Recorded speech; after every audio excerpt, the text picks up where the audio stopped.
जब तक जीऊं मैं आका कोई गम न पास आए, कोई गम न पास आए। अज़ीज़ान गिरामी वक़ार, गालिबन यही मैदान होगा, यही मिंबर होगा और आपके इस महबूब इदारे का सालाना जलसा होगा जिसमें हम एक साल कबल शिरकत किए हुए थे और आज फिर आपके सामने हाजिर हैं, लेकिन माहौल बदला हुआ है और हम यही तब्दीली के लिए हर जगह सफ़र कर भी रहे हैं। न हो मायूस इकबाल अपनी किश्ते वीरान से। इकबाल ने कहा है, हमारी जो वीरान फसल देख करके मायूसी ना छा जाए, जरा नम हो तो बड़ी जरखेज है ये मिट्टी। इसलिए कि पिछले साल के जलसे का हाल कुछ और था, इस साल के जलसे का हाल कुछ और। पिछले साल तो 4 बजे मुझे आपने यहाँ बिठाया था जब लोग आधी नींद में थे और आधे पिंडाल पर ओढ़कर सो रहे थे। औरतें मर्द एक साथ बैठे हुए थे, ना उनका पर्दा था और फिर बहुत सारे मामलात के लोग चहल पहल सारी चीज़ें जारी रखे हुए थे। लगता नहीं था कि महफिल रसूल है, ऐसा लगता कोई मेला है। लेकिन पिछले साल मैंने मिंबर पर इस बात के लिए आपको ताकीद भी किया, उलमा से भी कह दिया, कुछ चीज़ें जो देखी नहीं जाती हैं वो हम कह जाते हैं, लेकिन कमाल है बुंदेलखंड वालों ने उसका बुरा नहीं माना। साल भर गुजरने के बाद इसको महफिल रसूल बना के दिखाया। आज अल्हम्दुलिल्लाह ये मजलिस बाअदब लोगों के साथ, तवज्जो इन्हमाक के साथ सुनने वालों की नजर आती है। मेरे अजीज भाई हजरत मौलाना हाफिज कफील अंबर साहब, महमेज़े सुखन को इन्होंने थोड़ा सा हमें एड़ दे दिया। मैं कुछ और सोच कर आया था, लेकिन आपके दरमियान में उन्होंने सरकार ताजुश शरिया रहमतुल्लाह ताला अलैह की निस्बत का जिक्र किया, तो हम भी गुफ्तगू वहीं से शुरू करते हैं। मुर्शिद गिरामी हुजूर ताजुश शरिया रहमतुल्लाह अलैह ने फरमाया, मुनव्वर मेरी आंखों को मेरे शम्सु दुहा कर दे। हुजूर की बारगाह में, रसूल पाक की बारगाह में दुआ की थी, अर्ज किया था, इस्तिगासा किया था, मुनव्वर मेरी आंखों को मेरे शम्सु दुहा कर दे, गमों की धूप में वो साए जुल्फे दुता कर दे। फिर फरमाते हैं, जहां बानी अता कर दे, भरी जन्नत हिबा कर दे, नबी मुख्तार कुल है जिसको जो चाहे अता कर। और मेरी गुफ्तगू जिस जुमले पर होनी है, इस मक्ते के, इस नातिया कलाम के जिस जुमले पर, जिस मिसरे पर मेरी गुफ्तगू होनी है, उसको तवज्जो से सुने। मुर्शिद गिरामी बारगाह मुस्तफ़ा में अर्ज करते हैं, जहां में उनकी चलती है, जहां में उनकी चलती है, वो दम में क्या से क्या कर दे, जमीन को आसमां कर दे, सुरैया को सरा कर दे। नारे तकबीर, नारे रिसालत, कलामे हुजूर ताजुश शरिया, इख्तियारे मुस्तफा। आप तवज्जो चाहता हूं सुन्नियों, ये सिर्फ नातिया मिसरा नहीं है, ये हमारा अकीदा है, ये हमारा अकीदा है। क्या है हमारा अकीदा? जहां में उनकी, अब ये याद करके जाना है आपको, जहां में उनकी, जिसको ये यकीन है जहां में उनकी चलती है तो इधर उधर की बात नहीं करेगा। तख्त पर कौन बैठा है, किसका जुल्म चल रहा है, उससे उसे कोई परवाह नहीं। एक आशिक मुस्तफ़ा हर जगह ऐलानन कहेगा, जहां में उनकी चलती है। मियां दुनियादारों का तो हमने हाल देखा है, जिसकी हुकूमत होती है उसकी तरफ लोग अपने आप को बेच भी देते हैं। आज देखें इलेक्शन होने के बाद कितने घोड़े इधर से उधर होते, इस पार्टी के उधर चले जाते, उस पार्टी के इधर आ जाते हैं, होता है। और उन एमएलए को पूछा जाए कि भाई आप लड़े थे इस पार्टी से, गए उस पार्टी में, तो उनके पास दलील भी हो, कहते हैं सत्ता इनकी है, हुकूमत इनकी है, इनके साथ मिलकर हुकूमत बनाएंगे, कुछ फंड मिल जाएगा, कुछ तरक्की के काम हो जाएंगे, हमारा भी निकल जाएगा, पब्लिक का भी अच्छा हो जाएगा। अच्छी दलील रखते हैं, दर बदलने के, पार्टी बदलने की अच्छी दलील रखते हैं। मैं कहता हूं मेरे अजीजों, उनकी दलील पर आपके सामने कहता हूं कि वो पार्टी छोड़ देते हैं, लोगों के वोट का कोई ख्याल नहीं होता, किस कौन क्या कह रहा है, जिसकी सत्ता है, जिसकी हुकूमत है, उसके साथ होने में उनको फायदा है। तो ऐ सुन्नियों, तो फिर आपको इधर उधर भटकने की क्या जरूरत? जब इधर उधर कोई बुलाए तब आप ये क्यों नहीं कहते जहां में उनकी चलती है? हम तुम्हारी पार्टी के नहीं, हम हुजूर पाक सल्लल्लाहु अलैहि वसल्लम के दरबार के कुत्ते हैं, इसलिए कि सिर्फ और सिर्फ दुनिया में नहीं, महशर में भी उनकी चलती है। जहां में उनकी चलती है और महशर में भी उनकी चलती है। इसी को इमाम अहले सुन्नत फाजिल बरेलवी ने कहा था, वो जो न थे तो और वो जो न हो तो, जान है वो जहान की और जान है तो। ये नुक्ता समझ करके चलो मेरे अजीजों।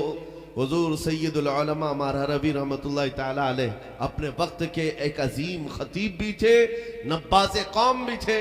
मारहरा मुतहरा के उस सैयदजादे की बात कर रहा हूँ जब उनकी तूती बोलती थी, लोगों के हजारों का मजमा उनकी तरफ उमड़ आता था। उस वक्त प्राइम मिनिस्टर एक लेडी थी, हमारे इसी मुल्क की बात कर रहा हूँ। आपको मेंबर ऑफ पार्लियामेंट बनने की को ये ऑफर दिए गए। हुजूर सैयद मियां रहमतुल्लाह ताला अलैह से कहा गया, आमतौर पर होता क्या है मैं आपको बताऊं, हुकूमतें कुर्सी दे करके जमीर भी खरीद लेती हैं। आपको यहां बिठा दिया जाए और आप अपना ईमान भी बेच दो, दीन भी बेच दो। अब उनकी जुबान कम खुलती है जो जाकर पार्टी में बैठते हैं। उनको आला कमान को भी देखना है, हाई कमान को भी देखना है। उनको ये फर्क नहीं पड़ता अल्लाह उसके रसूल क्या चाहते हैं।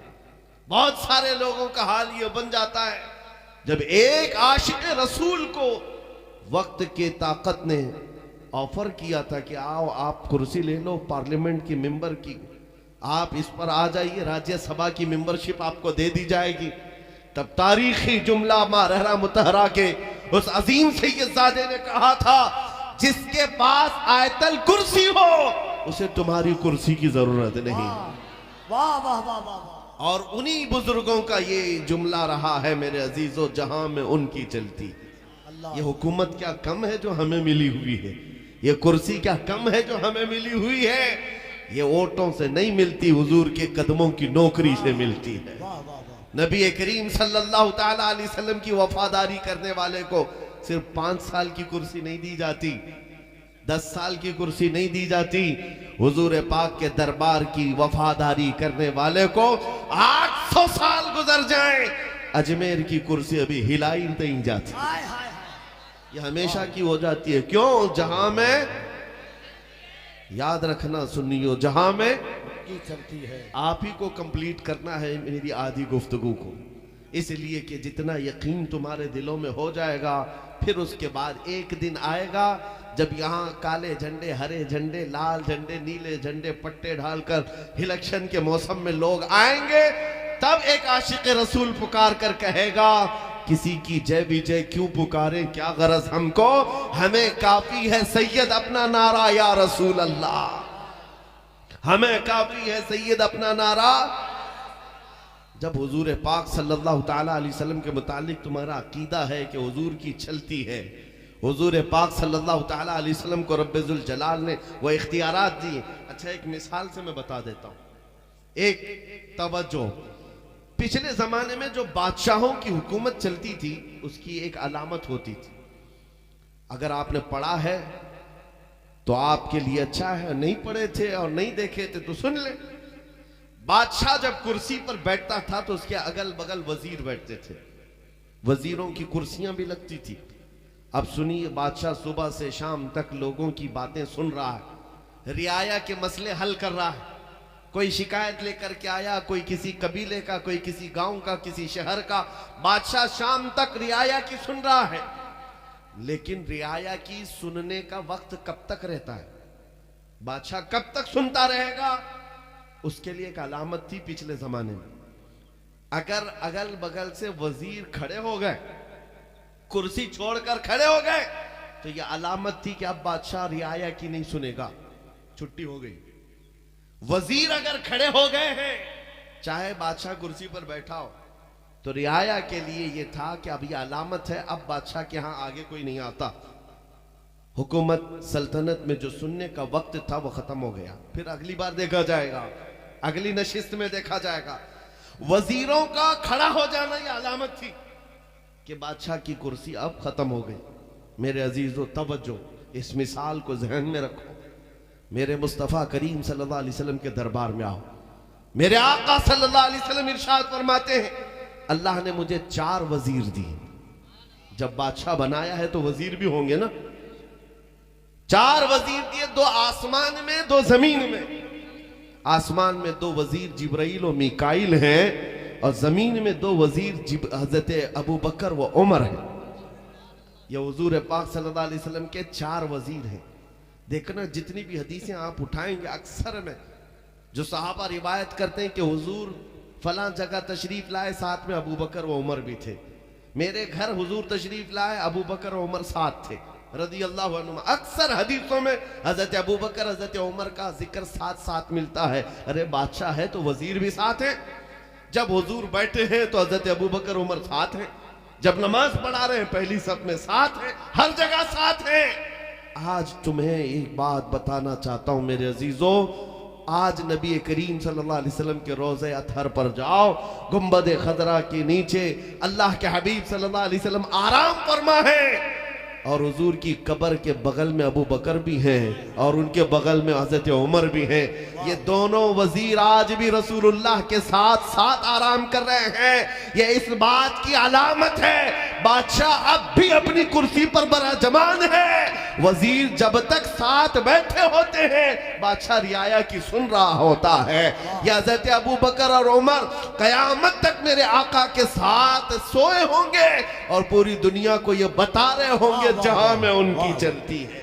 नारे तकबीर, नारे रिसालत, इख्तियारे मुस्तफा, अजमते मुस्तफा कॉन्फ्रेंस, वाह वाह, जहां में उनकी चलती है। मेरे अजीजों, ये यकीन कर लो, अगर अल्लाह के नबी सल्लल्लाहु ताला अलैहि वसल्लम की न चलती, जैसे कि बाज खुबसाए जमाना का ये अकीदा बन गया, उनके दिलों का कोड और मर्ज है कि नबी पाक सल्लल्लाहु ताला अलैहि वसल्लम को मजबूर और बेबस मानना चाहते हैं। हम उस रसूल को नहीं मानते जो बेबस हो, मजबूर हो, बल्कि हमारे रसूल को अल्लाह ताला ने वो मकामात उलिया अता किया है। नबी मुख्तार कुल हैं, जिसको जो चाहे अता करते। हाँ, भरी जन्नत हिबा कर दें, जहां बानी अता कर दें। हाँ, जहां में उनकी चलती है वो दम में क्या से क्या कर दे। आज हमारे हालात अगर बिगड़े हैं या हमारे हालात पर गहन लगा हुआ है, तो ये ज्यादा देर की बात नहीं है। हर जमाने में हम आजमाइश के दौर से गुजारे जाते हैं।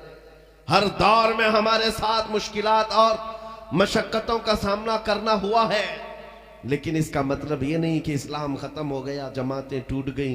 नहीं, नबी पाक सल्लल्लाहु अलैहि वसल्लम की हुक्मरानी कायम है क़यामत तक। तो ये रियाया भी कायम रहने वाली है, ये रियाया भी कायम रहने वाली है। क्यों मैं आपको बता रहा हूं? कुछ पाखंडी बैठ करके भोंकते हैं इस्लाम का विनाश कर देंगे, इस्लाम खत्म हो जाएगा। और ख़ास तौर पर शुमाल हिंद के ये सुन्नी मुसलमान, आप अपने इलाके में ये ज़्यादा फेस करते हैं। यहाँ हर दूसरे तीसरे शहर में कोई मिरिंडा खड़ा हो जाता है और इस्लाम पर भौंकने लग जाता है, और उसको ऐसा लगता है कि हमारे भौंकने से इस्लाम ख़त्म हो जाएगा। मेरे अजीज़ों, ये कभी मुमकिन नहीं है। कुरान में मेरा मौला वादा फरमाता है, युरीदून लियुत्फिउ नूर अल्लाहि बिअफ़वाहिहिम व यअबल्लाहु इल्ला अन युतिम्मा नूरा। लोग अपने मुंह के फूंकों से इस्लाम का चिराग बुझाना चाहते हैं, और अल्लाह तबारक व तआला इस नूर को मुकम्मल करके रहेगा। और एक इससे भी बड़ी आयत है, मेरा रब फरमाता, हुवल्लज़ी अरसला रसूलहू बिल हुदा व दीनिल हक़ लियुज़हिरहू अला दीनि कुल्ली वो अल्लाह है जिसने अपने रसूल को हक दीन और हिदायत के साथ भेजा। किस लिए भेजा? कि मक्का में दीन फैलाकर चले आए? नहीं, लियुज़हिरहु अला दीन कुल्ली। रब फरमाता है ताकि ये रसूल पूरी दुनिया पर ये दीन गालिब करे। ये दीन पूरी दुनिया पर गालिब आएगा। वलौ करिहल मुशरिकून। कुरान ये भी कहता है अगरचे मुशरिक इसको नापसंद करते हो, ये बातें उनको कुड़ती हो, लेकिन कुरान का वादा है ये दीन गालिब आएगा। आज कुछ लोग हमसे कहते हैं स्टेज पर बैठकर मौलाना चिल्लाते हो कि दीन गालिब आएगा। आज अपने हालात तो देख लो, गजा में इतने मुसलमान काटे जा रहे हैं, यमन पूरा बर्बाद कर दिया गया है, इराक व शाम को तोड़ तोड़ कर तहस नहस कर दिया गया है। अब भी तुम कहते हो कि इस्लाम पूरी दुनिया में गालिब आएगा। मैं कहता हूं एक नहीं 1000 गजा भी तुम कत्ल कर डालो, हजारों शहरों को तबाह व बर्बाद कर डालो, इसका मतलब ये नहीं है कि गर्दनें कट जाने से इस्लाम खत्म हो जाएगा। अगर गर्दन कटने का नाम ही इस्लाम के खत्म होना होता तो करबला में इस्लाम खत्म हो गया होता। करबला में इस्लाम खत्म हो गया होता, जहां रसूलुल्लाह के घर के बच्चे बच्चे को कत्ल किया गया। लेकिन दुनिया ने देखा है इस्लाम जिंदा होता है हर करबला के बाद। इसको जिंदा होना है। नारे रिसालत, मज़हबे इस्लाम, पैगंबरे इस्लाम, अज़मते इस्लाम। अब नबी पाक सल्लल्लाहु अलैहि वसल्लम की हुक्मरानी पर बात कर रहा था। आज भी है, अकीदा है या नहीं तुम्हारा? जहां में उनकी चलती है। अकीदा रखो सुन्नी मुसलमानों। एक मिसाल और मैं आपके सामने देता हूं। आपको पता है जब ये स्टेज ही की मिसाल ले लें, सुबह से शायद इसको सजा रहे हो या कल से सजा रहे हो, हमारे आने के लिए सजाए थे, उलमा के आने के लिए सजाए थे। हम आ गए, मिंबर पर बैठ गए, तकरीर कर लिए, जलसा खत्म हो गया। उसके बाद क्या ये स्टेज वैसे ही रहेगा? कल तो यहाँ हालत अलग होगी, सब निकाल लिया जाएगा। जितने भी सजाए हुए कुमकुमे हैं, लाइटिंग है, स्टेज है, गद्दे हैं, जो कुछ भी सब निकाल लिया जाएगा। शादियों में भी देखो दूल्हे के लिए सजाया जाता है, बारात आती है उससे पहले उसके लिए स्टेज भी सजाया गया, हॉल भी सजाया गया, फूलों से सब सजा कर रख दिया गया है। और दूल्हा आया, निकाह हुआ, बारात चली गई, तो क्या वो सजावट बाकी रहती है? शाम तक रहेगी ज्यादा से ज्यादा, उसके बाद निकाल दिया जाएगा। दुनिया का दस्तूर है, जिसके लिए सजाया गया था वो जब चला जाए तो सजावट निकाल ली जाती है। अब मैं आपको बताता हूं मेरे अजीजों, मेरे आका ने खुद फरमाया, अल्लाह ताला ये फरमाता है लौला कलमा खलक़तु दुनिया वला फलाक वला रज़ी। ऐ महबूब अगर आपको भेजना ना होता तो ना मैं जमीनों को सजाता ना आसमानों को सजाता। यानी रसूल पाक सल्लल्लाहु ताला अलैहि वसल्लम के लिए कायनात सजाई गई है, जमीन का बिछोना बिछाया गया है, आसमान की छत तानी गई है और उसमें तारे जगमगाए गए और सूरज और चांद की रोशनी से पूरी कायनात को रोशन किया गया। दरख्तों के कुमकुमे लगाए गए, समंदरों और नहरों की मौजें बहाई गई हैं। ये पूरी कायनात की हलचल किसके लिए है? नबी पाक सल्लल्लाहु अलैहि वसल्लम के लिए। ये है, मानते हो, वो जो न थे तो न था। हाँ, हुजूर के लिए सब सजाया गया। अब वो रसूल पाक सल्लल्लाहु ताला अलैहि वसल्लम के आने से पहले 1,24,000 कमो बेश नबियों को भेजा भी गया है। हर नबी आता था, हम असल नहीं, बाद में आने वाला असल है। यही उनके कसीदे हुआ करते। अब जब 12 रबीउल अव्वल शरीफ को मेरे आका तशरीफ लाए, हुजूर पाक सल्लल्लाहु ताला अलैहि वसल्लम ने इस फर्शे गीती पर 63 साल ज़ाहिरी जिंदगी गुजारी। फिर जब आप इस रुए जमीन से रुखसत हुए, अब मैं पूछना चाहता हूं, दुनिया का दस्तूर तो तुम्हारे नजरों में है, दूल्हे के लिए जो चीज सजाई जाती है, दूल्हा अगर चला गया सजावट भी निकाल ली जाती है। लेकिन जिस कायनात के अजीम दूल्हा आमिना के लाल के लिए अल्लाह ने आसमान की छत तानी, जमीन का बिछोना बिछाया, ये चांद और सूरज और तारे जगमगाए गए, मैं पूछता हूं अगर वो दूल्हा कायनात से चला गया है तो जमीन अभी बाकी क्यों है, आसमान अभी क्यों बाकी है, तारे क्यों झिलमिला रहे हैं, ये सूरज और चांद की रोशनी क्यों अभी तक बाकी है, समंदर की नहरों की ये मौजें किस लिए हैं। मेरे अजीजों, चांद और सूरज की रोशनियां तुम्हें पुकार पुकार करके ये कह रही होंगी ये सजावट अभी बाकी है, इस बात की अलामत है जहां में उनकी चलती है। वो अभी मौजूद है दूल्हा। अगर नहीं चल रही होती तो ये कायनात भी खत्म हो गई होती, सब खत्म हो चुकी होती। वो दूल्हा अब भी मौजूद है। बस इतनी बात है, तू जिंदा है वल्लाह, तू जिंदा है वल्लाह, मेरी चश्म आलम से छुप जाने वाले। बस इतनी बात है कि मेरी दुनियावी निगाहों से आप रूपोश हुए, लेकिन हुकूमत उसी तरह बरकरार है। अजीजा ने गिरामे वक़ार, ये बातें मैं लफ़ाजी में नहीं कर रहा हूँ या कोई जुमलेबाजी नहीं है। सहाबा इकराम रिदवानुल्लाह ताला अलैहिम अजमाइन ने इसको अपना ईमान और अपना अकीदा बनाया था कि हुजूर अगर नहीं है तो फिर कुछ भी नहीं, नबी पाक सल्लल्लाहु ताला अलैहि वसल्लम नहीं है तो फिर कुछ नहीं। जंगे उहद में इसी बात की वजह से कई सहाबा के हाथों से तलवारें छूट गई थी। जब अफवाह फैल गई, शैतान ने जंगे उहद में अफवाह फैलाई थी, रसूलुल्लाह का कत्ल हो गया, माज़अल्लाह, नबी पाक सल्लल्लाहु ताला अलैहि वसल्लम का कत्ल हो गया, यह अफवाह फैली तो जो सहाबा मैदान में खड़े थे उनके हाथों से तलवार छूट गई और वो जामिद और साकित खड़े हो गए। दूसरे सहाबा आकर उनके हाथों में तलवार थमाते कि चलो दुश्मन सामने है, तो वो हिलते नहीं। उनसे पूछा जाता क्या हुआ, सहाबा कहते हैं हुजूर के बाद जीना किसको कहा जाता है, जब रसूल पाक है नहीं तो फिर जिंदगी किसका नाम है। ये सहाबा का ईमान था। हुजूर पाक सल्लल्लाहु ताला अलैहि वसल्लम के लिए वो ये फिक्र रखते थे। और वही आपको पता है वो सहाबिया जिनके 4 रिश्तेदार एक जंग में शहीद हुए, बेटा भी, भाई भी, बाप भी, शोहर भी, एक खातून के 4 रिश्तेदार एक ही जंग में कत्ल हो गए। जब लोग उनको कहते कि तुम्हारा बेटा कत्ल हुआ, तुम्हारा भाई कत्ल हुआ, वो खातून हर बात सब्र करती जाती और ये पूछती कि बताओ आमिना के लाल सलामत हैं या नहीं। औरतें बहुत जल्दी बेकाबू होती हैं, मैयतों पर सबसे ज्यादा रोना धोना औरतों का होता है। एक औरत अपने शोहर की शहादत की खबर सुन रही है, बेटे की मौत की खबर, भाई और बाप के मौत की खबर, कैसा कलेजा था उनका, कैसा ईमान था उनका। उस वक्त भी कहती है आमिना के लाल सलामत है या नहीं। आने वाले ने कहा अल्लाह के रसूल सलामत है, तो कहती नहीं, अरूनी अंदुर इलैहि, दिखाओ मुझे एक बार देखना चाहती। इतने पर नहीं कि खबर दे दिया, रिश्तेदार शहीद हो गए, वो बाद में देखा जाएगा, पहले मुझे बताओ अल्लाह के नबी सलामत हैं तो दिखाओ। उस खातून को करीब लाया गया, रसूल पाक के जलवे जहां आरा को देखा, आंचल को फैलाया और कहा या रसूल अल्लाह कुल्लु मुसीबतिन बादक जुललुन, अल्लाह के रसूल अगर आप हैं तो हर मुसीबत छोटी है, हर मुसीबत छोटी है। ये सहाबा का ईमान था। क्यों? उनको पता था कि आमिना का लाल सलामत तो पूरी कायनात सलामत।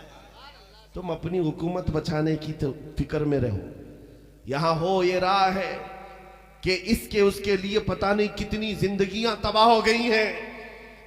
लोग नौकरी करते करते बूढ़े हो गए, कभी उसकी जूतियां उठाई, कभी इसकी जूतियां उठाई, चंद सिक्कों के लिए, चंद टुकड़ों के लिए। और ये दुनियादारों के घर के चक्कर काटते काटते तुम बूढ़े हो गए। मिला क्या तुम्हें? बूढ़े हो जाने के बाद कहा गया अब जवानों की जरूरत है, आप घर में बैठ जाओ, तुम्हें साइड कर दिया गया है। क्या आपको पता नहीं, पार्टियों में झंडे उठाकर घूमने वालों की जिंदगियां जिंदगी भर नौकरी करते रहे, जिंदगी भर गुलामी करते रह गए, लेकिन मिला कुछ नहीं। जाओ अभी तारीख ढूंढ करके देखो, बहुत पहले की बात नहीं, अभी करंट इसी जमाने में आप देख लेना कितनों को रिटायरमेंट में रखा गया है। उनका कोई अब वजूद कमाने नहीं रखता। वो अपने दौर में अभी 10 साल पहले हुकूमत किए हुए लोग हैं, लेकिन अखबार के कोने में भी उनका नाम नहीं आता। क्यों? दुनियादारों की जूतियां उठाते उठाते तुम बूढ़े हो जाओ, कोई इज्जत नहीं मिलने वाली, ये वक्ती हुकूमत है। और जो मेरे मुस्तफा की नौकरी किया है, उनकी चाकरी किया है, अरे 100 साल भी गुजर जाए, आज भी मजमे में कहा जाता है इश्क मोहब्बत, इश्क मोहब्बत। ये जान है, ये जान है। जिसने नबी पाक के दरबार की नौकरी की वो मरता नहीं है, और गर्दनों पर नहीं रूहों पर हुकूमत करता, रूहों पर हुकूमत करता। तकबीर, नारे रिसालत, दोनों हाथों को उठाकर नारे रिसालत।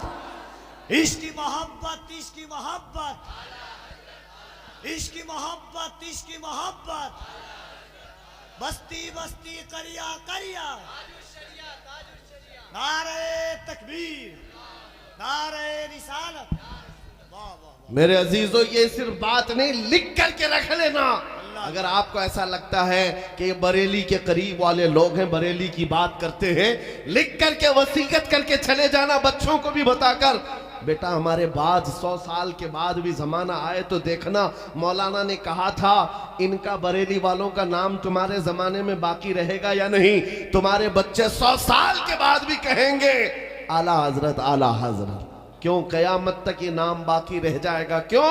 इसलिए नहीं कि उस आला हजरत ने अपने खानदान के कसीदे पढ़े थे या अपने बाप दादाओं की तारीफ लोगों के सामने की थी, नहीं, इसलिए उनको जिंदा रखा जाएगा कि उन्होंने उस दरबार की नौकरी की थी जिसकी जहां में चलती है, जहां में उनकी बात करो, हर दिल पे राज करो, उनकी बात करो, हर दिल पे राज करो। जो हुजूर की बात करता है उसे फरामोश नहीं किया जाता, उसे भुलाया नहीं जाता।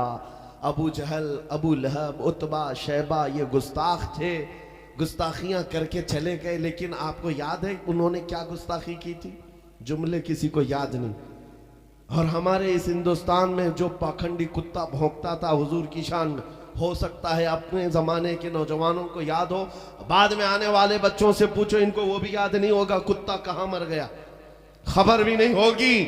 लेकिन आने वाली नस्लों को ये बात याद रहेगी, रसूलुल्लाह के एक आशिक थे हसन बिन साबित, जो हुजूर को देखकर कहते थे वह अहसनु मिनका लम तरक़त्तु आइनी व अजमलु मिनका लम तलिदिन निसाउ। या रसूल अल्लाह, आपसे ज्यादा हसीन मेरी आंखों ने देखा नहीं, आपसे ज्यादा खूबसूरत किसी माँ ने जना नहीं। एक कसीदा आपको पता है जो पढ़ा जाता है, मौला या सल्ली वसल्लिम, है सुन्नियों को याद है? मौला या सल्ली वसल्लिम दाइमन अबदा अला हबीबिका खैरिल खल्की। ये मालूम है देहात में रहने वाले, गांव में रहने वाले, लेकिन पता है अरबी आती किसी को नहीं है, समझ में आती किसी को नहीं है, लेकिन इश्क की एक ही बोली होती है, जुबान का क्या लेना देना। उस आशिक सादिक शरफुद्दीन बोसीरी ने रसूलुल्लाह की शान में 700 साल पहले ये कसीदा लिखा था, लेकिन कसीदा अभी भी पुराना नहीं हुआ, पुराना नहीं हुआ, अब भी चलता है। और ये तुम्हारे गाने हैं जो 1 साल के बाद पुराने हो जाते हैं। हाँ, तुम्हारे डायलॉग्स हैं जो 6 महीने के बाद खत्म हो जाते हैं। नए फिल्म की जरूरत, नए गाने की जरूरत। और हुजूर की शान में जिसने मदह सराई की है, 700 साल भी गुजर जाए वो पुराना नहीं होता, इसलिए कि जहां में उनकी, हाँ, ये आज तुम्हारी वक्ती तौर पर कहीं चल रही होगी जिसकी वजह से तुम्हारी तारीफ भी चल पड़ती है, लेकिन हर जमाना मेरे रसूल का है, हर दौर मेरे नबी का है, और हर जमाने में इस्लाम सबके लिए बनाया गया है। अजीजा ने गिरामी वक़ार, जब यह अकीदा हो गया है, अब आओ आगे की बात मैं करता हूं।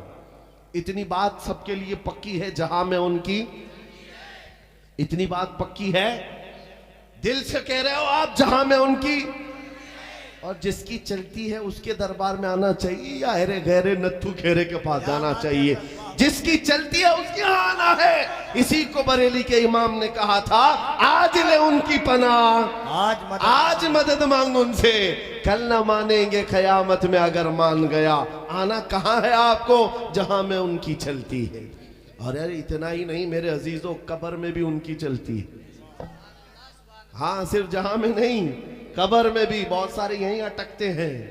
3 सवालात होते हैं ना कब्र में, सुना है आपने? मुनकर नकीर आते हैं और पूछते हैं तुम्हारा रब कौन है? जवाब क्या दोगे? मेरा रब। दूसरा सवाल करते हैं, माँ दीनू का, तेरा दीन क्या है? यहां तक बहुत सारे कह जाते हैं। तीसरा सवाल हुजूर को दिखाकर कहते फरिश्ते, माँ कुंत तकुलु फी हक़्क़ि हाज़ा रजुल, इनके बारे में तो दुनिया में क्या कहता था? दोनों सवालों में फर्क है। पहले वाले दोनों सवालों में यह पूछा गया तेरा रब कौन है, अभी कौन है, और दूसरा सवाल भी ये किया गया कि तेरा दीन क्या है, अभी भी तेरा दीन क्या है। लेकिन तीसरे सवाल में यह नहीं कहा जाता कि अब तू इनके बारे में क्या कहता है, ये नहीं पूछा जाता अब इनके बारे में क्या कहता है, क्योंकि अब तो हर कोई कहेगा। फरिश्ते पूछते हैं क्या कहता था, अभी नहीं, दुनिया में क्या कहता था वो देखा जाएगा। इसको बरेली के इमाम ने कहा था, आज ले उनकी पनाह। उस वक्त तो हर कोई कहेगा ये बादशाह है, नहीं, उस वक्त नहीं मानी जाएगी। फरिश्ते जब दिखाकर हुजूर का चेहरा पूछते हैं, इनके बारे में दुनिया में क्या कहता था? मुनाफिक जिसके दिल में बुग़्ज़ था, दावत थी, हुजूर की बुराइयां ढूंढने के लिए जिंदगी गुजारता था, वो कहता है हा हा लादरी, अफसोस अफसोस मुझे पता नहीं है, जुबान से कलमा नहीं निकल पाता। फरिश्ते फिर कयामत तक मारते रहते हैं, उसकी सजा वही है। और एक आशिक रसूल सुन्नी अकीदतमंद से जब पूछा जाए इनके बारे में क्या कहता था, मचल कर कहेगा अब तो पाए नाज से, ऐ फरिश्तों क्यों उठूं, अरे मर के पहुंचा हूं यहां इस दिलरुबा के वास्ते। अल्लाह अल्लाह, मर के पहुंचा हूं। तकबीर, नारे रिसालत, जलसे दस्तारबंदी, दारुल फैजाने रजा। जब मुनकर नकीर कब्र में पूछेंगे इनके बारे में क्या कहता था, सुन्नियों हम क्या कहेंगे, जहां में उनकी गलती है। हाँ, बस इतना जवाब भी काफी है जो ताजुश शरिया सिखा कर है, जहां में उनकी चलती है। इसलिए कि ये मैं अपनी बात नहीं कर रहा हूं, हजरत उमर फारूक रज़ियल्लाहु ताला मजमे में बैठे हुए हैं, हुजूर पाक सल्लल्लाहु अलैहि वसल्लम कब्र के हालात बता रहे थे। हुजूर फरमा रहे कि मरने के बाद जब तुमको रिश्तेदार कब्र में रखकर चले जाएंगे, जब थोड़ी दूर चले जाएं तो दो फरिश्ते आएंगे, यातियानी मलकानी आइनानी अजरखानी, हदीस पाक में है, दो फरिश्ते आएंगे नीली आंखों वाले, काले चेहरे वाले, सख्ती से झिझोड़ करके सवाल कर रहे होंगे। अब सुनो आगे की बात, हुजूर पाक ने बता तो दिया, दो फरिश्ते आएंगे सख्ती से सवाल करेंगे। हजरत उमर से हुजूर ने पूछा, ऐ उमर जब तुम्हारी कब्र में आएंगे तब तुम क्या कहोगे? जब तुम्हारे साथ मौत के बाद ये फरिश्ते कब्र में आकर सख्ती से पूछेंगे तब तुम क्या कहोगे? तवज्जो तवज्जो, हजरत उमर फारूक ये नहीं कहते कि मैं ये कहूंगा वो कहूंगा, बल्कि पूछते हैं या रसूल अल्लाह, आपके दरबार में इस फकीर का एक सवाल है, आज जो मैं आपसे इतनी मोहब्बत करता हूं, जरा ये बताएं क्या मेरी मौत के बाद भी ये मोहब्बत कायम रहेगी? आज जो मैं आपसे मोहब्बत करता हूं ये मोहब्बत कायम रहेगी या नहीं? हुजूर फरमाते हैं वो दुनिया वालों की मोहब्बत है जो मौत के साथ खत्म होती है, मुझसे जो मोहब्बत करता है वो हश्र में भी बाकी रहेगी। हुजूर ने जब ये फरमाया ये मोहब्बत बाकी रहेगी, हजरत उमर उठ गए और वजद में आकर कहते हैं, आका कब्र में फरिश्तों के साथ क्या करना है मैं खुद निपट लूंगा। जब आप हैं मेरे साथ, जब आपकी मोहब्बत है मेरे साथ, तो मैं खुद देख लूंगा क्या जवाब देना है। ये वो चीज है जिसको इकबाल ने कहा था, दो आलम से करती है बेगाना दिल को, अजब चीज है लज्जत आशनाई, अजब चीज है लज्जत आशनाई। ये गाजी ये तेरे पुरअसरार बंदे जिन्हें तूने बख्शा है ज़ौक़े खुदाई, तो नीम उनकी ठोकर पे दरिया वो सहरा, सिमट कर पहाड़ उनकी हैबत से राई, तो आलम से करती है बेगाना दिल को। क्या इकबाल कहता है, दुनिया भर के डर और खौफ से दिल को बेगाना करती है। मुझे किसी बात का डर नहीं, किसी बात का खौफ नहीं। ये बेखौफ बंदा कब होता है? इकबाल कहता अजब चीज है लज्जत आशनाई, जो हुजूर का हो जाता है उसे फिर किसी की परवाह नहीं होती, डर नहीं। अब मैं आपको बताता हूं, कब्र में आने वाले नकीरैन से डरता नहीं है आशिक रसूल। क्यों? अकीदा ये है जहां में उनकी, जब हम उनके हैं, जब हम उनके हैं तो फिर जाहिर सी बात है बेखौफ होकर जीना है, बेखौफ होकर जीना है। हजरत खालिद बिन वलीद रदी अल्लाह ताला अन्हु ने भी ये ईमान दिया था।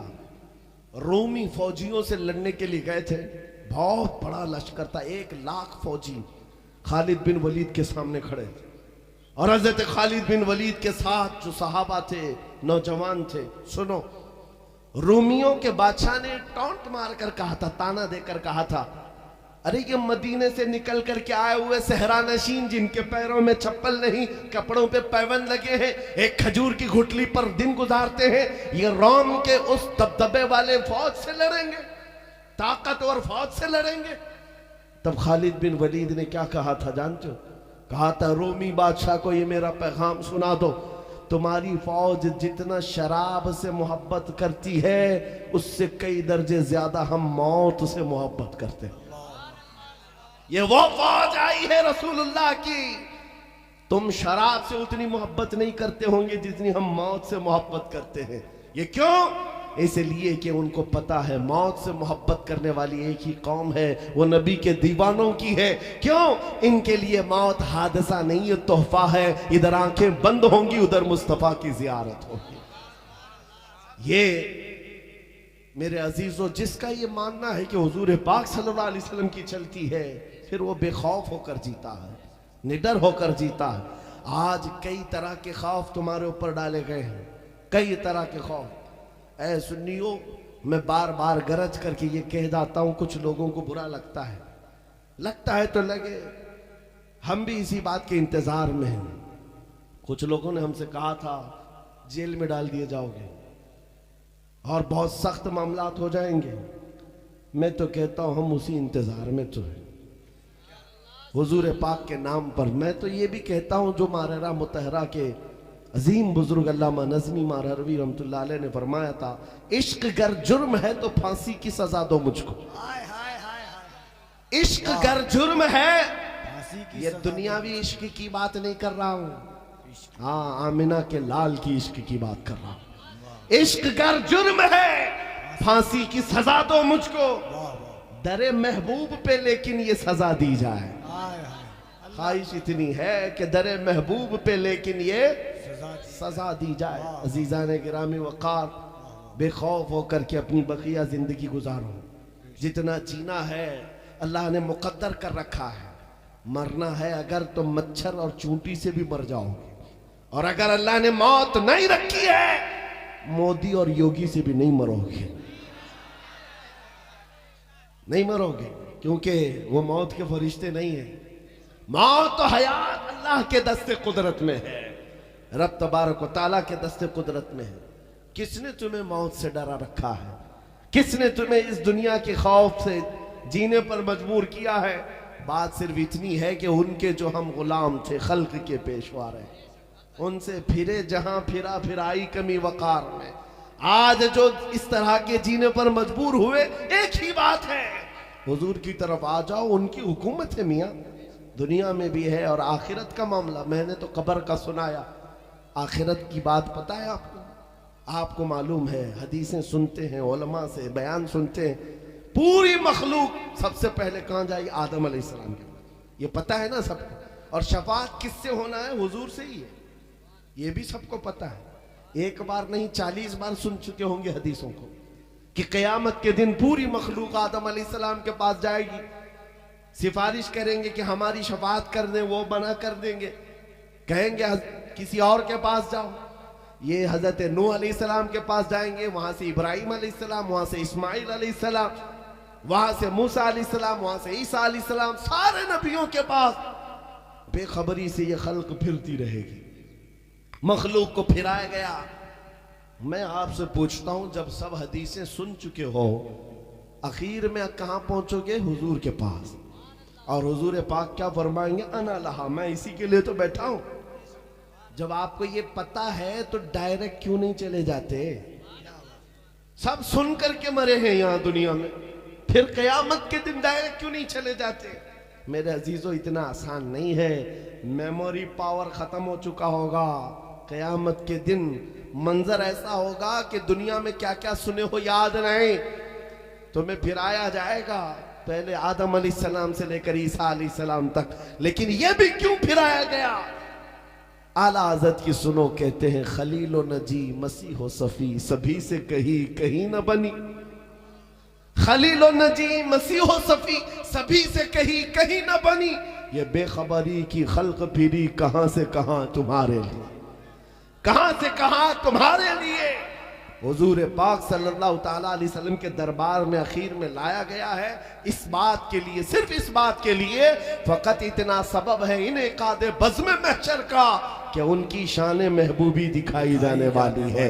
क़यामत के दिन भी ये दिखाना मकसूद है, जहां में उनकी हुजूर की शफाअत के बाद ही आगे के मामला तय होंगे। हुजूर की सिफारिश के बाद ही मैदान क़यामत में हिसाब व किताब होगा। जब यहां पर भी वही है, कब्र में भी वही हालात है, हशर में भी वही हालात है, तो फिर इधर उधर क्यों मुंह मारते फिर रहे हैं? इसके उसके चक्कर में क्यों पड़े हो? आज नौजवानों को देखता हूं, हैरत होती है। ये मुजरे करने वाले, टिकटॉक पर आने वाले बॉलीवुड और हॉलीवुड के उन नखरेबाज लोगों के फैन हो जाते हैं और कहते हैं कि मैं इसका फैन, मैं उसका फैन, कोई क्रिकेटर का, कोई बॉलीवुड के एक्टर का। न जाने इनके पीछे कितने लोगों ने जिंदगियां लगा रखी हैं। उनसे मैं कहता हूं, जिसके तुम फैन हो, एक चिट्ठी लिख करके उनके नाम पर चले जाना मरने से पहले कि साहब मैं जिंदगी भर आपसे मोहब्बत करता था, आपका फैन था, आपको फॉलो करता था, आपकी तरह बाल रखता था, आपकी तरह कपड़े पहनता था, आपकी तरह बातचीत करता था, बहुत मोहब्बत करता था, लेकिन मर रहा हूं। मरने से पहले मेरी एक ही रिक्वेस्ट है, जब कब्र में फरिश्ते सख्ती के साथ सवाल करें तो जरा आकर के आप बचा लेना, जरा आप आ जाना कब्र में और बचा लेना। कौन सा एक्टर आएगा, कौन सा क्रिकेटर आएगा, तुम्हारा जमीर खुद कहेगा ये कौन से मजाक की बात है मौलाना। अगर मैं आपको कह रहा हूं, आप ये कहेंगे क्या वो आ सकते हैं हमारी कब्र में? फिर मैं कहता हूं इतना बेवकूफ क्यों बनता है? जब वो आ नहीं सकते तो दिल क्यों दे बैठा है? जब वो आ नहीं सकते तो पीछे क्यों भागता है? सुन मुझसे, मेरा अकीदा तो ये है, मैं जाने से पहले हुजूर के दरबार में ये कह करके जाऊंगा, मैं मरूं तो मेरे आका ये मलाइका से कहना, मैं मरूं तो मेरे आका ये मलाइका से कहना, इसे कोई मत जगाना, अभी आंख लग गई है तेरे दामने करम में जिसे नींद आ गई है, जो फना ना होगी उसे जिंदगी मिली है। मेरा मानना यह है, मैं दुनिया से जाने से पहले अगर हुजूर की बारगाह में इतना अर्ज करके जाऊं, आका आपकी अदाओं से प्यार करता था, आपकी सुन्नतों से लगाव रखता था, आपके तौर तरीके से जीना चाहता था, कभी अमामा पहनता, कभी इस्लामी लिबास पहनता, कभी दाढ़ी सजाया हुआ था, आपकी सुन्नतों पर जिंदगी गुजारता था। या रसूल अल्लाह, मैं आपसे मोहब्बत करता था, अब दुनिया से जा रहा हूं, कब्र में सख्तियां होंगी, आका तशरीफ लाना, मेरे लिए मदद की गुहार मैं आपके लिए लगा रहा हूं। पूरी दुनिया जानती है, पूरी दुनिया जानती है, अगर मैं ये कह करके जाऊं तो कोई मुझे बेवकूफ नहीं कहेगा, कोई पागल नहीं कहेगा, बल्कि कहेगा सच्ची जगह पर सच्ची पर याद किया हुआ आदमी है, सच्ची जगह पर पुकारा हुआ आदमी है। और वो भी ऐसे गैरतमंद है कि पुकार कर जाने के बाद ऐसा नहीं है कि रोशनी नहीं आई, बल्कि हाल तो यह है, बुजुर्गों ने फरमाया तुम्हारा जनाजा रख करके रिश्तेदार जा चुके होंगे, अरे मुनकर नकीर बाद में आएंगे, ताजदार मदीना पहले आए। रसूल पाक सल्लल्लाहु ताला अलैहि वसल्लम पहले तशरीफ लाएंगे। और बल्कि ये भी फरमाया गया, हुजूर फरमाएंगे नकीरैन से इसको आहिस्ते जगाओ, बड़ा थक करके आया, मेरी मोहब्बत में थक करके आया है, लंबा सफर करके आया है, कुर्बान जाओ उस मोहब्बत पर, उस नाज पर। मेरे आका क़यामत के दिन भी हमें छोड़ना नहीं चाहते। सहाबी पूछते हैं मैं कहां ढूंढूं आका आपको? कहते हौज़े कौसर पर आ जाना, जहां बहुत शिद्दत की प्यास लगी होगी मैं पानी पिला रहा हूं। कभी मीज़ान अमल पर बुलाते हैं, वहां नामे अमाल तोला जा रहा होगा, मैं वहां खड़ा हूं। हदीस पाक है, एक बंदा ऐसा है जिसके गुनाहों का पल्ला भारी हो गया, फरिश्ते उसको दोज़ख की तरफ खींच रहे होंगे कि इसके गुनाहों का पल्ला बहुत भारी हो गया। अचानक रसूल पाक तशरीफ लाते और अपने जेब से एक चिट्ठी निकालकर उसके नेकियों के पल्ले पर रख देते। अचानक वो पल्ला भारी हो गया, रिश्ते रुक गए और कहा अब इसके जन्नत का परवाना आ गया। जो दोज़ख की तरफ खींचा जा रहा था अचानक जन्नत की तरफ जाने लग गया। वो बारगाह मुस्तफ़ा में अर्ज करता, आका कौन सी मेरी नेकी ऐसी थी जो एक चिट्ठी ही आपने रखी तो भारी हो गई। तवज्जो चाहता हूं सुन्नी मुसलमानों, आपने सिर्फ एक चिट्ठी रखी, भारी हो गया अमल और मुझे जन्नत का परवाना मिल गया। मेरे आका फरमाते हैं, मेरे गुलाम तुझे याद है एक रात ऐसी आई थी जब दुनिया सो रही थी और तू जाग रहा था और मुझे याद कर रहा था और तूने दिल से मुझे पुकार कर दुरूद पढ़ा था, मैंने उसको लिख रखा था। आज उसको मीज़ान अमल पर रख दिया गया। तेरे इखलास का पुकारना इतना भारी हो गया कि जहन्नम पे जाने की बजाय जन्नत का परवाना तुझे मिल गया। मेरे अजीजों, क़यामत के दिन भी यही होगा जहां में उनकी बात उनकी करेंगे, हम हुजूर की बात करें, इसको उसको याद करने से कुछ होना तो नहीं है। और गमों के लिए भी ताजु शरिया ने क्या फरमाया, गमों की धूप में वो साए जुल्फे दुता करते। जब ज्यादा परेशानी होने लग जाए, जब दिल घबराने लग जाए, उनके निसार कोई कैसी ही रंज में हो, जब याद आ गए हैं सब गम भुला दिए। हुजूर को याद करो, सारे गम निकल जाए। तड़प होती है कभी हुजूर को देखने की, कभी हुजूर पाक को देखने की तमन्ना क्यों नहीं करते। और जो ये कहता है कि नहीं देख सकते हुजूर को, वो ऐसा नाउम्मीद शख्स मैंने नहीं देखा। हुजूर पाक सल्लल्लाहु ताला अलैहि वसल्लम को देखने के लिए मेरे अजीजों कहीं पर भी ये मेयार नहीं कि इतनी नेकियां होनी चाहिए, इतने अमाल होना चाहिए, नहीं, सच्चा दिल होना चाहिए। और दिल अगर टूटा हुआ हो गमों से, वो सरकार तशरीफ लाते हैं, हुजूर पाक ढारस बंधाते हैं। बल्कि मैंने एक चीज पढ़ी थी, एक खातून मदीने तैयबा में गई, जब औरतों के सलाम का वक्त था जालियों के पास, वो बूढ़ी औरत गांव की रहने वाली गई थी और जब जालियों के करीब हुई तो देखा बड़ी बड़ी आलिमाएं वहां पर सलाम पढ़ रही थी और अच्छा अच्छा लिखा हुआ सलाम, उनके हाथों में किताबें थी। अस्सलातु वस्सलामु अलैका या खातमन नबिय्यीन या रहमतल लिल आलमीन या शफीअल मुज़निबीन या अनीसल गरीबीन। हुजूर के अच्छे अलकाब याद करके वो सलाम पेश कर रही थी। ये देहात की रहने वाली बूढ़ी औरत पढ़ी लिखी नहीं थी। इसने देखा अगल बगल ये इतने अच्छे अच्छे सलाम कर रही हुजूर को, दिल भराया, काश मैं भी पढ़ी लिखी होती तो आज हुजूर को अच्छा सलाम करती। मेरी जहालत पर अफसोस, मेरे अनपढ़ होने पर अफसोस। और उसकी आंखों में आंसू भर आए, वह आंचल से आंसू पोंछती रही, ज्यादा देर रुक न सकी। जालियों की तरफ मुखातिब होकर कहती, अस्सलामु अलैकुम या रसूल अल्लाह, ऐ अल्लाह के रसूल आप पर सलामती हो, बस मुझे इतना आता है, इसके अलावा कुछ नहीं आता। भाग आई, रोती रोती भाग आई और घर आकर के अपने कमरे में आकर इतना फूट कर रोने लगी, काश मैं पढ़ी लिखी होती तो हुजूर को अच्छा सलाम करती, जैसे वो आलिमा पढ़ी लिखी औरतें सलाम पेश कर रही थी। इस दर्द से वो गमों की बौछार, आंखों से आंसुओं की बौछार में सो गई। किस्मत जाग गई, ताजदारे मदीना तशरीफ लाते, ख्वाब में मेरे आका तशरीफ लाते और कहते हैं, खातून आज लाखों लोगों ने मुझे सलाम किया लेकिन तेरा सलाम सबसे अच्छा लगा, तेरा सलाम सबसे अच्छा लगा। क्यों? दिल से पुकारा गया था। दिल से पुकारी हुई चीज मेरे आका के दरबार में जाती है। अजीजा ने गिरामी औकात, मैं अपने उसी उन्वान पर बात को खत्म करता हूं जहां में उनकी हुजूर पाक की चलती हर चीज पर। सिर्फ इतना नहीं, अगर नबी करीम सल्लल्लाहु ताला अलैहि वसल्लम का जिक्र ना हो तो हमारा वजूद ही नहीं, हमारा वजूद ही नहीं। नमाजों में भी अगर हुजूर का जिक्र ना हो, अजानों में हुजूर का नाम निकाल दो, है कोई? बल्कि दीन में अगर हुजूर पाक का नाम नहीं है तो कुछ नहीं है। दुनिया में भी हुजूर पाक का नाम नहीं है तो कुछ नहीं है, आखिरत में भी हुजूर का नाम नहीं है तो कुछ नहीं।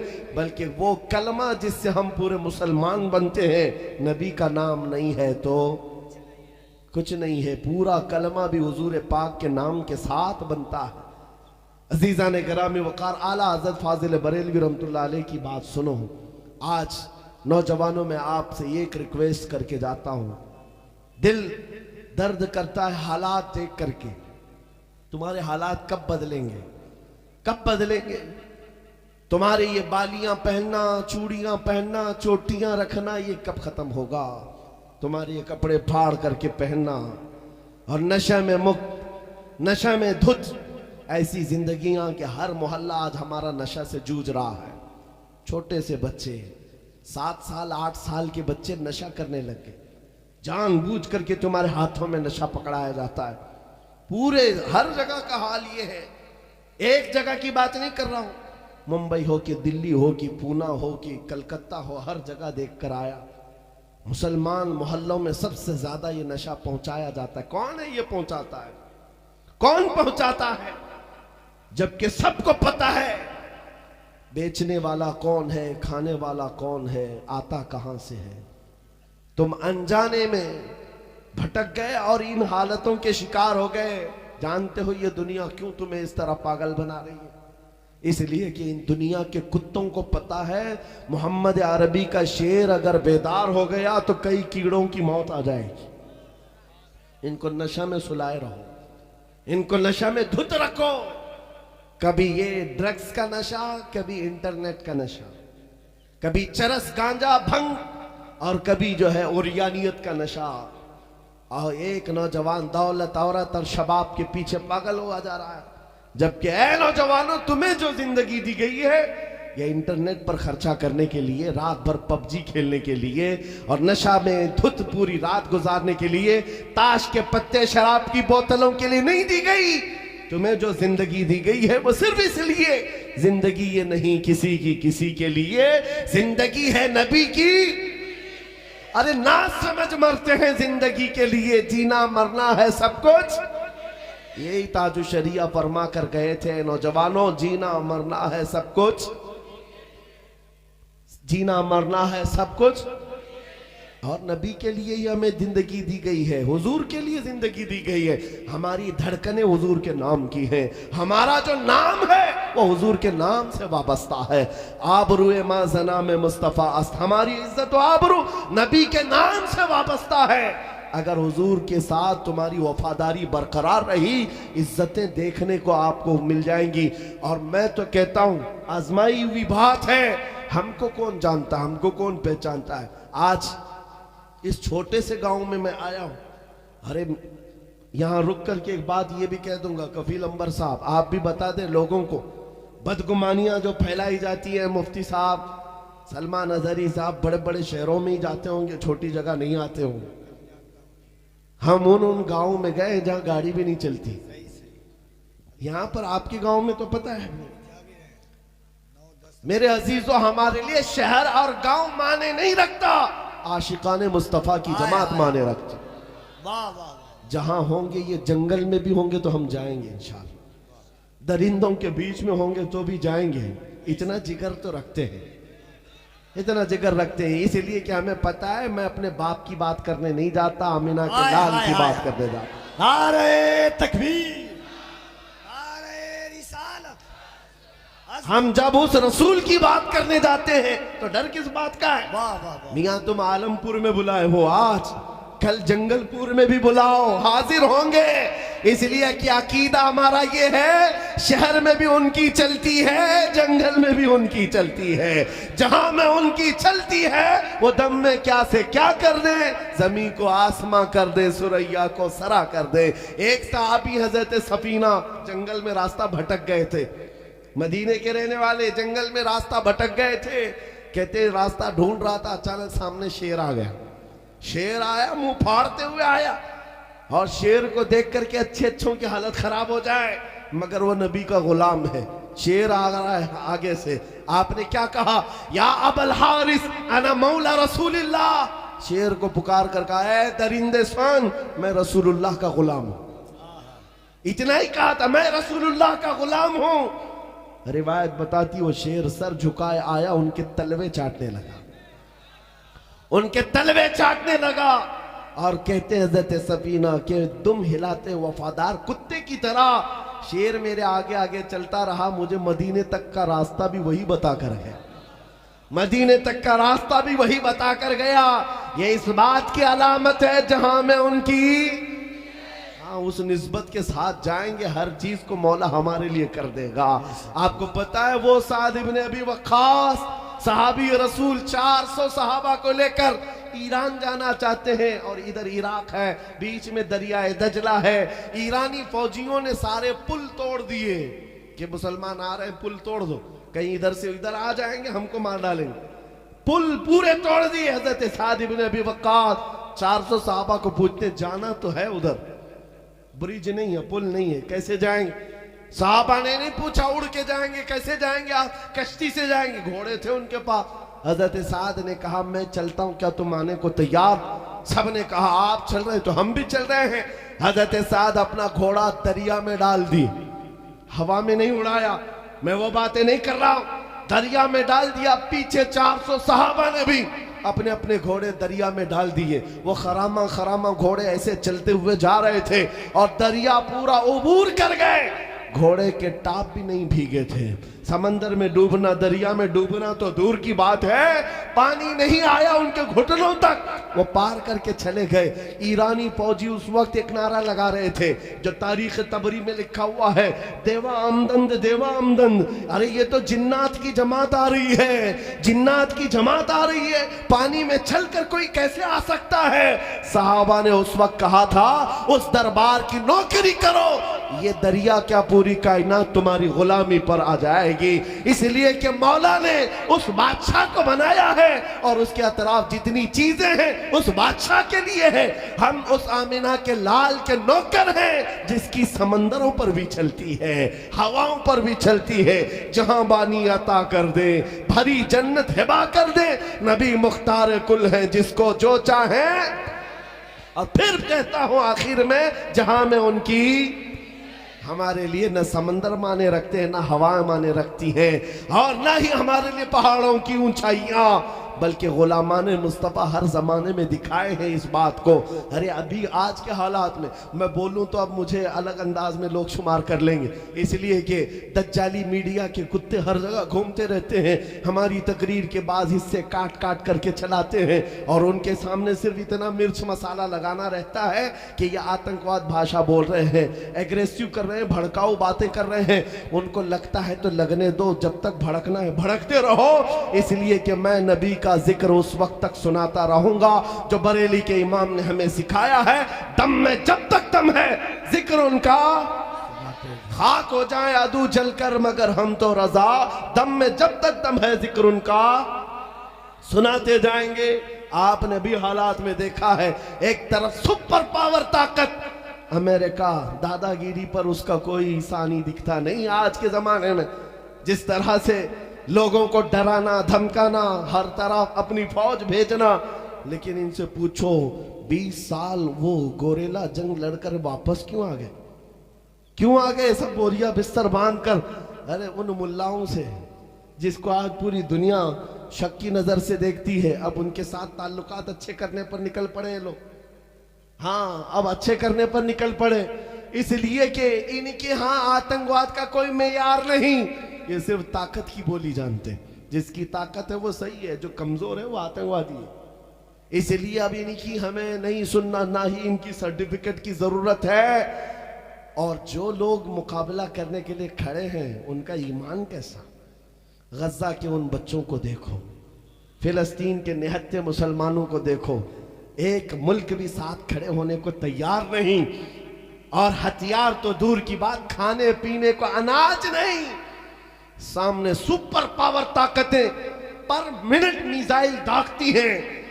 मजाल है कि एक बच्चा भी भागकर निकल जाता हो, वतन छोड़कर निकल जाता हो, या फिर पूरी दुनिया को ये कहता हो कि मेरी मदद के लिए आओ, मेरी मदद के लिए आओ। नहीं, वो कहते हम काफी हैं, हम काफी। एक छोटा सा खित्ता दुनिया आज देख रही है, जितना उनको मारा गया, काटा गया, पीटा गया, कत्ल कर दिया, एक एक कब्र में 80-80 लोगों को उन्होंने दफन कर दिया। लेकिन जज्बे अभी जवान हैं, सलामत हैं, क्योंकि उनको पता है सूरज को गहन लगता है तो थोड़ी देर के लिए लगता है, जब गहन छटता है सूरज अपने आबो ताप के साथ चमकता है। चांद को गहन लगता है, आधी रात लग सकता है, बाद में चांद अपने आबो ताप के साथ चमकता है। उनका भी यही ईमान है। आज हालात ऐसे होंगे, गहन लगा होगा, जालिम कुत्तों का वक्त आया होगा, लेकिन वो वक्त भी आएगा, वो दौर भी आएगा, इसलिए कि जहां में उनकी अपनी सोच को बदले, इन जलसों का सही मानों में इस्तेमाल किया जाए।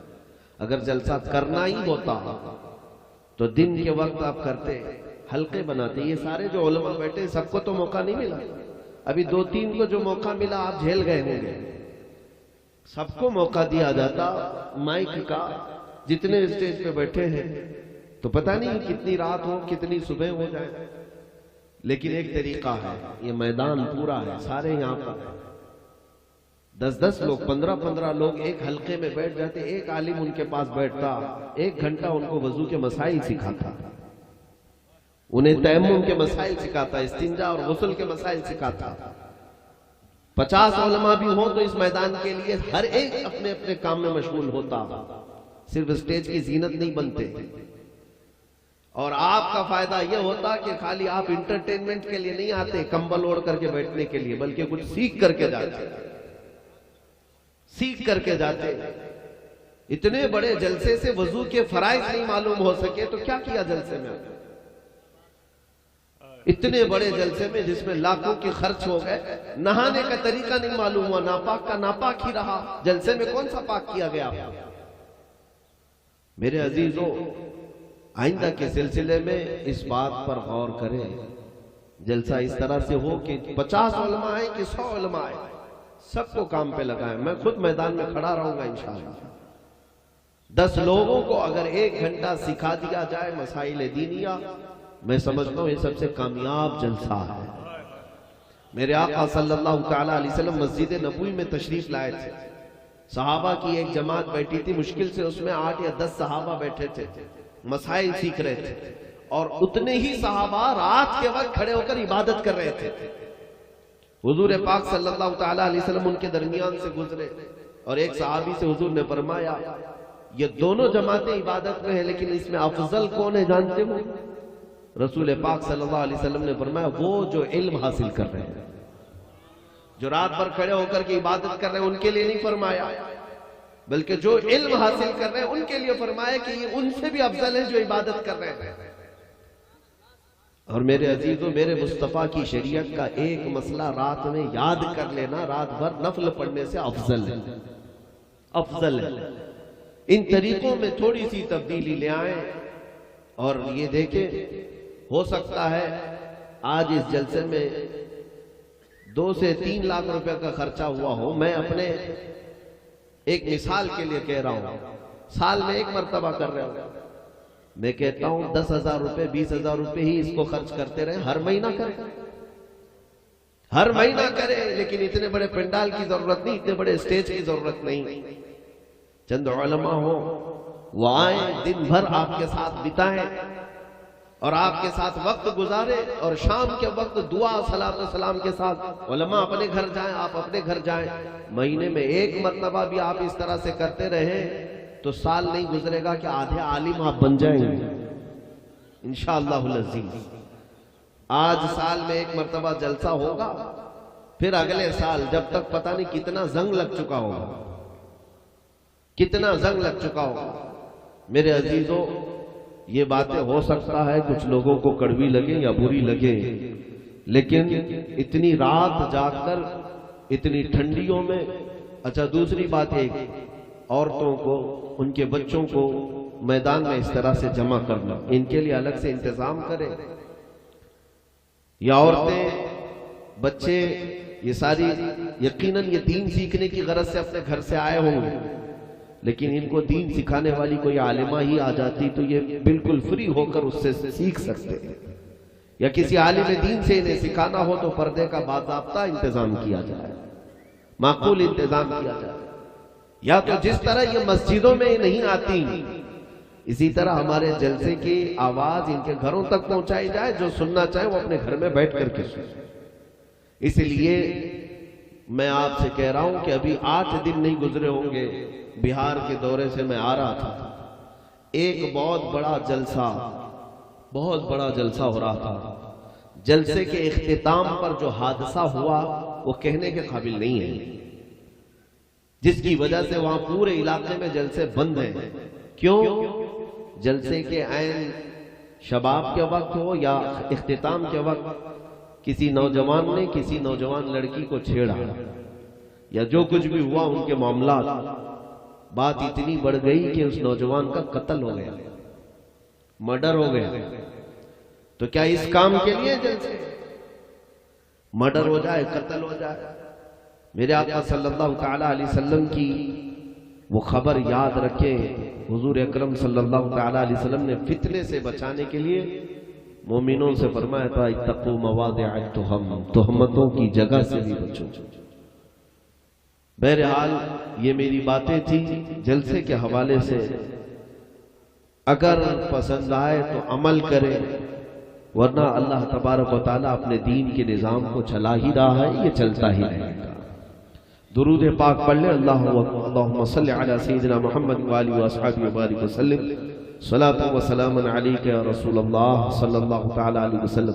मुझे बड़ा अफसोस भी है, मुफ्ती शाहनवाज साहब ये जामिया अजहर के फारिग हैं, अजहरी कारी बिलाल अजहरी साहब, ये भी एक रिवायत बंद कर दीजिए, थोड़े दिन के लिए बैठ जाइए आप। ये नोटों की जो बौछार करते हैं, ये किसने आपको सिखाया है? कहां से सीख करके आए? उलमा को अगर नजर आप पेश करते हैं तो ठीक है, बंद हाथों में पेश किए जाते हैं, ये नहीं कि उड़ा रहे हैं उनके ऊपर। वो आपको मुजरा करते हुए नजर आ रहे हैं यहां पर, और आपने ये कहां से सीखा है? ये हमारे उलमा की रिवायत नहीं है, ये हमारे उलमा की रिवायत नहीं है। और नौजवानों को इसमें किस चीज का मजा आता है? नोटों को उड़ाना। वो मिंबर रसूल है और जो बयान कर रहा है वो नाइबे रसूल है। इसकी ताजीम और इसका अदब इतना जरूरी है आप पर, मैं बता नहीं सकता।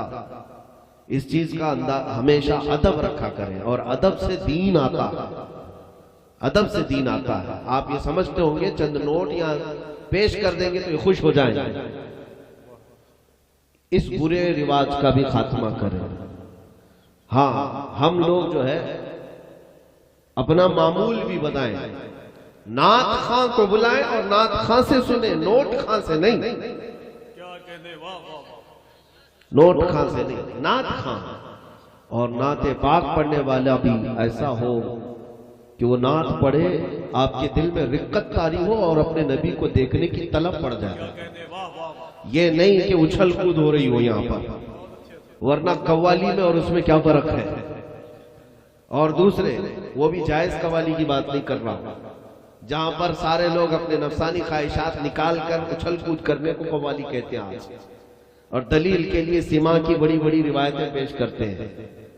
मेरे अजीजों, मैं आज तक ये समझ नहीं पाया, दो चंद अशार पर ये उछल कूद करने वाले और वाह वाह करने वाले, कुरान पाक जब पढ़ा जाता है तो तुम्हारा वजद कहां जाता है? वो तो अल्लाह का कलाम, वो अल्लाह का कलाम है, तुम्हें कोई असर भी नहीं हो रहा है, वजद भी नहीं आता। अरे समझ में आता तो वजद आता। तो बहरहाल इन चीजों से अपने आप को बाहर निकालना। मैं जो बात कह रहा था, मैं माजरत चाहता हूं इन उलमा से, और शायद नाज़िम इजलास भी और ये बड़े उलमा भी। इन्होंने बताया रात के 10 बजे से वो स्टेज पे बैठे, 10 बजे से बैठे।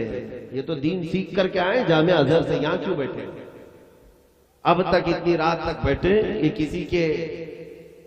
किसी की रूह रियायत में बैठ गए, या हमारी मोहब्बत में बैठ गए, या जलसे के रस्म और रिवाज को बाकी रखने के लिए बैठे। उन्होंने तो दीन सीखा हुआ। मेरे अजीजों, इसलिए शॉर्ट टाइम में आप अपने जलसों का सही मानों में पैगाम पहुंचा दिया करें। बड़े अदब से मैं ये गुजारिश करता हूं मुंतजिमीन मजलिस से भी, इंतजामिया से भी, कि हाँ किसी एक मुकर्रिर, मैं ये नहीं कहता कि मुझे बुलाया जाए, मुझे बुलाया जाए मैं जरूरी नहीं समझता। मुझे बुलाने के लिए ना किसी ताम झाम की जरूरत है, न ज्यादा झमेले की जरूरत है। जिस दिन भी दीन की जरूरत होगी इंशाअल्लाह अज़ीज मैं गली में खड़े होकर के भी आपके दरमियान खिताब करूंगा इंशाअल्लाह। मेरे लिए ये जरूरी नहीं है, मेरी आदत है पहले से मिजाज, और मैं तारीफ के लिए भी नहीं कह रहा, लेकिन कभी अगर बुलाए तो एक मुकर्रिर को बुलाएं और खूब मन भर करके उससे सुने, उससे पूरा दीन सुने। ये नहीं कि वो मुकर्रिर बेचारा उसकी रियायत करता हुआ इधर से उधर करे, दूसरा तीसरे की रियायत कर रहा है, और सारे लोगों को यहाँ पर एक ही चैन में बांध करके रखा है। बहरहाल अल्लाह तबारक व तआला हमारे इन मिंबरों की इस्लाह की तौफीक अता फरमाए। वो मिंबर कैसे थे जिसमें सरकार मुफ्ती आजम हिंद बैठा था, एक बात भी इधर की उधर नहीं होती थी, कोई ना अपने मौजू से हट रहा होता, ना कोई ऐसे ही अल्फाज की बरसात बरसा रहा होता। मुफ्ती आजम हिंद रज़ी अल्लाह तआला अन्हु का मामूल ये था कि जलसे में शुरू में ही चले जाते थे, शुरू में ही आते, हर जो भी मुकर्रिर आता उसकी पूरी सुनते। अब आप अंदाजा करो कि उनके सामने तकरीर करने वाला कैसे करता होगा। ये नहीं कि लच्छेदार अल्फाज में लोगों को वरगला करके चला गया, वहां पर एक एक लफ्ज भी तोला जाता था। बहरहाल आज हम सबको अपने इस्लाह की जरूरत है, सारे उलमा मिलकर के इस रिवायत को बदले और दीन को सिखाने के लिए इखलास हमारे अंदर आ जाए। अल्लाह ताला हमारी दुआओं को कबूल फरमाए। मैंने आयत करीमा पढ़ी, अब जाहिर सी बात है इतना तो मैं आपको बोल लिया, ये मेरे दिल की भड़ास थी, रखता तो दर्द होता, इसलिए बोल लिया। बहुत देर से मैं भी बैठा हूं, आप भी बैठे, और ऐसे ही रख करके जाता तो बार बार याद आती, इसलिए मैं बोल लिया। मैं बहुत देर से देख रहा था। जिंदाबाद जिंदाबाद जिंदाबाद जिंदाबाद। मेरे अजीजों, मैं आपकी बड़ी कदर करता हूं कि इतनी रात आप हमें सुनने के लिए बैठे, सुनने के लिए बैठे, ना ये कि फिर दरी उठाने के लिए बैठे हो, ऐसा तो नहीं है।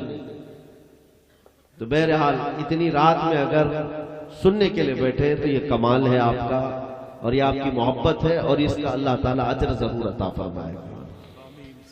मैं मुख्तसर सी बात करूंगा इंशाअल्लाह अज़ीज़, और जल्द खत्म करके इस बात के वादे के साथ हम जाएंगे कि फज्र की नमाज इंशाअल्लाह अदा करेंगे। अगर फज्र की नमाज आपकी कज़ा हो गई तो ये पूरा जलसा खराब है, कुछ भी नहीं आपने हासिल किया, और फज्र आपने पढ़ लिया तो इस पूरे जलसे का सवाब अल्लाह आपको अता करेगा। हाँ, इस नीयत के साथ उठेंगे इंशाअल्लाह। मैंने आयत पढ़ी, अल्लाह ताला कुरान में अपने रसूल से फरमा रहा है, क्या फरमा रहा है? तवज्जो, अरअयत मन इत्तखज़ इलाहहु हवा। ऐ रसूल, क्या आपने देखा कुछ लोग वो हैं जिन्होंने अपनी ख्वाहिशात को ही खुदा समझ लिया, ख्वाहिशात को ही खुदा बना लिया है, माबूद बना लिया है। कौन लोग हैं वो जो अपने ख्वाहिशात के पीछे ऐसे भागते हैं जैसे लगता है उनको खुदा है? ख्वाहिशात क्या है? यही दुनिया तलबी है। कभी किसी आदमी को गुनाह की ख्वाहिश पैदा हुई, उसके लिए इतना हलचल मचाता है जैसे लगता है उसको करना फर्ज हो गया। कुरान कहता है, अरअयत मन इत्तखज़ इलाहहु हवा। ऐ रसूल, क्या आपने नहीं देखा जिन्होंने अपना माबूद ख्वाहिशों को बना लिया, ख्वाहिशों को अपना माबूद बना लिया। अब अल्लाह ताला ये भी फरमाता, अफ अंत तकुनु अलैहि वकीला। ऐ नबी, क्या आप ऐसे लोगों के सिफारिशी बनेंगे? क्या ऐसे लोगों के आप वकील बनेंगे जो लोग ख्वाहिशात के पीछे चलते हैं? अजीजा निगराम वक़ात, मैं एक हदीस इस खुतबे में आपके सामने मैंने तिलावत की है। रसूल पाक सल्लल्लाहु ताला अलैहि वसल्लम ने भी इरशाद फरमाया, तुम में से उस वक्त तक कोई पूरा मोमिन बन ही नहीं सकेगा जब तक के अपनी ख्वाहिशात को हुजूर के कदमों के मुताबिक ना बना दे। ला युमिनु अहदुकुम हत्ता यकून हवाहु तबअन लिमा जितु बिही। हुजूर फरमाते, जब तक तुम अपनी ख्वाहिशात को मेरी मर्जी के मुताबिक नहीं बनाओगे उस वक्त तक तुम पूरे मोमिन हो ही नहीं सकते। हुजूर पाक सल्लल्लाहु अलैहि वसल्लम की मर्जी के मुताबिक यहां जीना है, यहाँ ये नहीं चलेगा कि मेरी मर्जी है, मुझे जैसा चाहे वैसा करने दो। नौजवान लड़का अपने बाप की डांट सुन करके उसे जवाब देने लगता है, अब्बा मेरी लाइफ है, मुझे जीने दो। कोई अगर नसीहत करे किसी को तो कहते हैं हमारी लाइफ में इंटरफेयर मत किया करो, हमारी जिंदगी में दखल अंदाजी मत करो, हमें अपनी मर्जी से जीने दो। ये कुफार की बोली है, ये काफिरों की बोली है। मोमिन की जिंदगी में जो कुछ भी उसे करना है वो मर्जी रसूल के मुताबिक करना है, तभी उसका ईमान है, वरना ईमान कहां है। तुम्हें जो कुछ भी करना है वो रसूल की मर्जी के मुताबिक। और इस आयत को अगर मैं सही मानों में समझाऊं तो हुजूर ताजुल शरिया रहमतुल्लाह ताला अलैह के इस शेर से समझ में आ जाता। जो लोग कहते हैं कि ये हमारी लाइफ है, हमें एंजॉय करने दिया जाए, हमें नशा करने दिया जाए, हमें आवारागर्दी करने दिया जाए, जो लोग ये कहते हैं उन्हें बताता हूं तुम्हारी अपनी जिंदगी है कहां, तुम्हारी अपनी जिंदगी कहां है।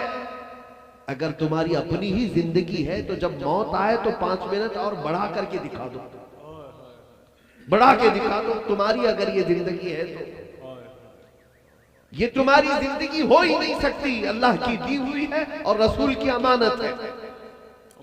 हुजूर ताजुल शरिया रहमतुल्लाह अलैह ने अपने नगमात में इसे यूं समझाया था, जिंदगी ये नहीं है किसी की किसी के लिए, जिंदगी ये नहीं है किसी की किसी के लिए, जिंदगी है नबी की नबी के लिए। और ना समझ मरते हैं जिंदगी के लिए, अरे जीना मरना है सब कुछ नबी के लिए। उन्होंने ये समझा मुझे अपनी मर्जी के मुताबिक जीना है, वो खाम ख्याली में है। और फिर मेरे मुर्शिद फरमाते बुल हवस सुन,